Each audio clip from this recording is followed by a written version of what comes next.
लोकसभा चुनाव से पहले कांग्रेस के नेता राहुल गांधी ने अपने बयान से एक बार फिर देश के प्रधानमंत्री नरेंद्र मोदी को एक बड़ा चुनावी हथियार थमा दिया। पुनीत जी, ब्रेक से पहले आप उसका जिक्र भी कर रहे थे, तो हमारे दर्शकों को जरा बताइए वो कौन सा हथियार थमा दिया। दरअसल सेल्फ गोल एक टर्म है ना, अच्छा, वही सेल्फ गोल आज फिर हुआ है। राहुल ने जिस शक्ति से लड़ने की बात कहकर प्रधानमंत्री पर निशाना साधा, उसे प्रधानमंत्री ने नारी शक्ति से जोड़कर एक बड़ा और नया चुनावी मुद्दा बना दिया।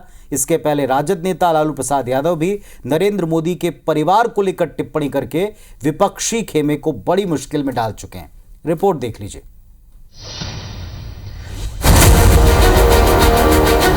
लोग सोचते हैं कि हम सब एक राजनीतिक दल के खिलाफ लड़ रहे हैं। हिंदू धर्म में शक्ति शब्द होता है, हम शक्ति से लड़ रहे हैं, एक शक्ति से लड़ रहे हैं। अब सवाल उठता है वो शक्ति क्या है। जैसे किसी ने यहां कहा राजा की आत्मा ईवीएम में है। सही है, हिंदुस्तान की हर संस्था में है, ईडी में है, सीबीआई में है, इनकम टैक्स डिपार्टमेंट में है। और इस बोल वचन के साथ ही राहुल गांधी का एक और सेल्फ गोल। मुंबई में हुई इंडिया अलायंस की रैली में दिए गए भाषण में राहुल गांधी ईवीएम में जिस राजा के आत्मा होने की बात कह रहे थे, उस राजा ने राहुल गांधी के हिंदू धर्म की शक्ति को लेकर दिए गए दार्शनिक बयान को अपना चुनावी हथियार बनाने में 24 घंटे भी नहीं लिए। तेलंगाना के जगत्याल की चुनावी सभा में प्रधानमंत्री नरेंद्र मोदी ने इस शक्ति को हिंदुओं में आराध्य का दर्जा रखने वाली मातृ शक्ति से जोड़ते हुए राहुल गांधी को चुनावी अंजाम भुगतने की खुली चुनौती दे डाली। इंडिया अलायंस ने अपना घोषणा पत्र शक्ति को खत्म करने के लिए किया है।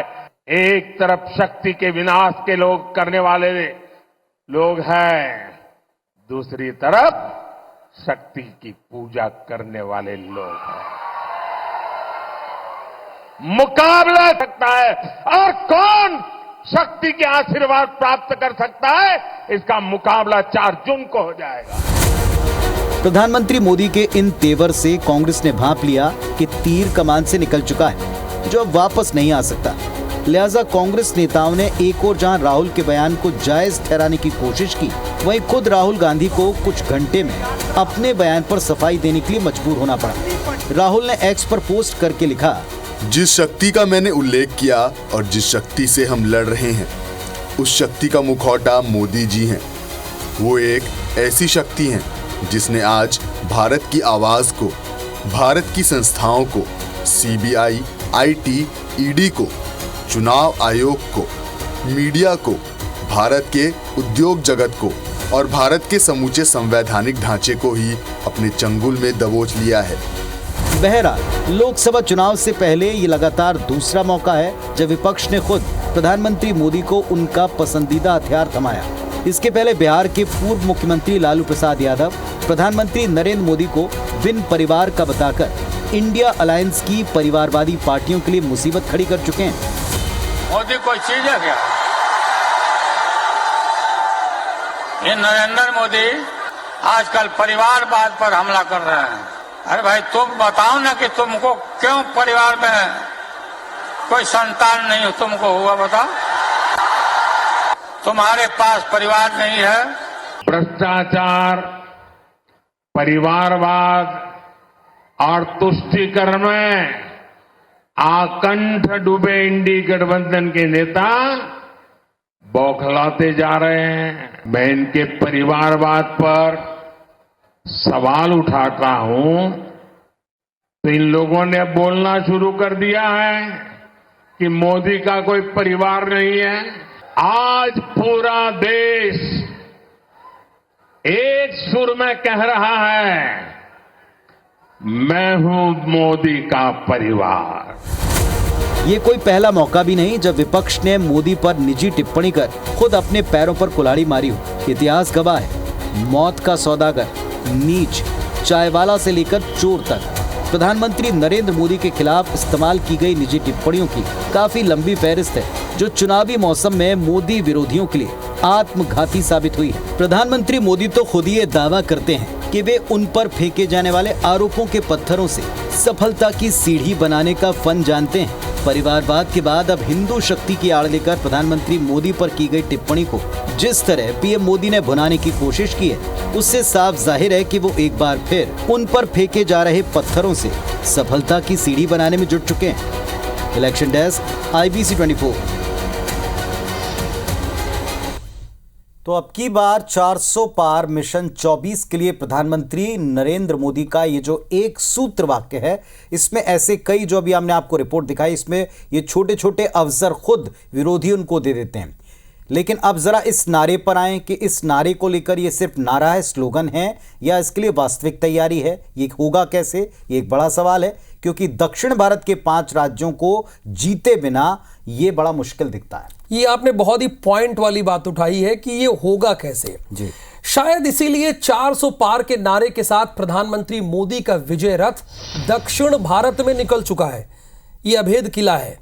चुनाव तारीखों के ऐलान के साथ ही प्रधानमंत्री मोदी 120 घंटे के विजय अभियान पर निकल चुके हैं। रविवार से मोदी का जो चुनावी सफर आंध्र प्रदेश से शुरू हुआ, वो सोमवार को कर्नाटका, तेलंगाना और तमिलनाडु पहुंचा। पीएम मोदी ने सबसे पहले तेलंगाना के जगतियाल में जनसभा को संबोधित किया। 17 मार्च की इंडिया की रैली का जवाब दिया। कहा कि मुंबई में विपक्षी गठबंधन ने कहा कि उनकी लड़ाई शक्ति के खिलाफ है। मेरे लिए तो हर माँ बेटी शक्ति का रूप है। मैं इनकी रक्षा के लिए जान की बाजी लगा दूंगा। इधर कर्नाटक में इंडिया पर निशाना साधते हुए कहा कि ये लोग हिंदू धर्म में समाहित शक्ति को समाप्त कर देना चाहते हैं। वो शक्ति के खिलाफ हैं, मैं शक्ति का साधक। बिल्कुल। वहीं दिन के अंत में प्रधानमंत्री ने तमिलनाडु के कोयम्बटूर में 4 किलोमीटर का एक लंबा रोड शो निकाला। तो जो 400 का पार का नारा दिया है, तो पुनीत जी ने कहा कि ये वाकई है नारा, तो बिना इन राज्यों को साधे, चूंकि ये तो बीजेपी का किला नहीं है, गढ़ नहीं है, तो बिना इससे साधे 400 तो पार हो ही नहीं सकता। तो कहते हैं कि हिंदी आर्टलैंड ये दरअसल भारतीय जनता पार्टी का कोर वोट बैंक रहा है, या यहाँ भारतीय जनता पार्टी की शक्ति है। जैसा कि अभी राहुल भी कह रहे थे कि नॉर्थ इंडिया की बात अलग है, सेंट्रल इंडिया की बात अलग है, लेकिन साउथ में बिना जाए काम चलेगा नहीं और वहां आपको मेहनत करनी पड़ेगी। तो दरअसल मिशन 400 पार के लक्ष्य को हासिल करने के लिए ही मोदी ने दक्षिण के दुर्ग को भेदना तय किया। यहां कई राज्यों में बीजेपी की मौजूदगी जो है न के बराबर है। एक एक करके शुरुआत करते हैं समझने की। तो चलिए आपको दिखाते हैं सबसे पहले दक्षिण का वो राज्य जहां आज स्वयं वे दिखाई पड़े, तमिलनाडु की। यहां 39 सीटें हैं और बीजेपी का कोई खाता यहां नहीं है। केवल डीएमके 23 पर और एआईएडीएमके 1 सीट पर, कांग्रेस 8 सीटों पर और अन्य पर 6 का कब्जा है। यह फिलहाल की स्थिति। और अब आ जाते हैं तेलंगाना की सीट पर। यह बड़ी इंपॉर्टेंट सीट है। यहां पर कुल 17 लोकसभा सीट है, लेकिन भारतीय जनता पार्टी के पास ऐसा नहीं कि 0 सन्नाटा हो। यहां पर 4 उनके सांसद हैं जो पिछली बार जीत कर आए। कांग्रेस पीछे है उनसे, उनके पास 3, और बीआरएस यहां पर सबसे बड़ी पार्टी है। उनके कुल मिलाकर 9 सांसद हैं और 1 अन्य के पास चली जाती है सीट। दक्षिण का एक और अन्य राज्य है आंध्र प्रदेश। आंध्र प्रदेश में कुल सीटें हैं 25 लोकसभा की, जिनमें भारतीय जनता पार्टी को अभी खाता खोलना है, जबकि टीडीपी के पास है 3 सीटें और यहां का प्रमुख दल है वाईएसआरसी यानी वाईएसआर कांग्रेस, और इसमें 22 की एक लंबी चौड़ी ताकत उनके पास में है। तो ये अगर आपको किला भेदना है तो आपको इस स्टेट में भी खाता खोलना पड़ेगा राहुल। और इसमें कोई दो राय नहीं है। वाईएसआर जगन मोहन रेड्डी यहाँ पर बहुत ही बेहतरीन काम कर रहे हैं। लेकिन कर्नाटक की बात कर लेते हैं, ये तो गढ़ है बीजेपी का। अब दक्षिण में जो हमने 3 राज्य बताए, वो हो सकता है गढ़ ना हो, ये तो गढ़ है। 28 में से जरा सोचिए 25 लोकसभा के सदस्य यानी सांसद भारतीय जनता पार्टी के पास है। कांग्रेस जो कभी यहां गढ़ हुआ करता था कांग्रेस का, उनका 1 ही है।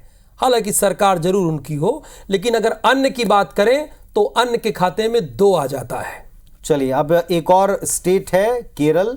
केरल की कुल 20 सीटों का हाल भी देख लें लोकसभा की, यहां भी भारतीय जनता पार्टी को संघर्ष करना है। यहां भी अपने आप को न केवल खाता खोलना है बल्कि यहां पर एक तरह से एक बिल्कुल फ्रेश अप्रोच के साथ जाना पड़ेगा, क्योंकि अमूमन ये पूरा इलाका लेफ्ट या कांग्रेस की तरफ झुका हुआ दिखाई पड़ा। कांग्रेस के यहाँ 15 सदस्य सांसद हैं, कुल राहुल जो है वायनाड से सांसद हैं, सीपीआईएम का 1 और अन्य के पास 4। इस तरह से भारतीय जनता पार्टी के लिए ये भी एक चुनौतीपूर्ण राज्य है कि वो यहाँ मलयाली जनता के बीच में कैसे अपनी बात रखें, कैसे उन तक अपनी बात पहुंचाएं, ताकि वो भी उनकी शक्ति को बढ़ाने वाला एक स्टेट साबित हो। और पुनीत जी, जो लास्ट स्टेट बता रहे थे आप, वहीं से राहुल गांधी सांसद भी हैं, बिल्कुल वायनाड से।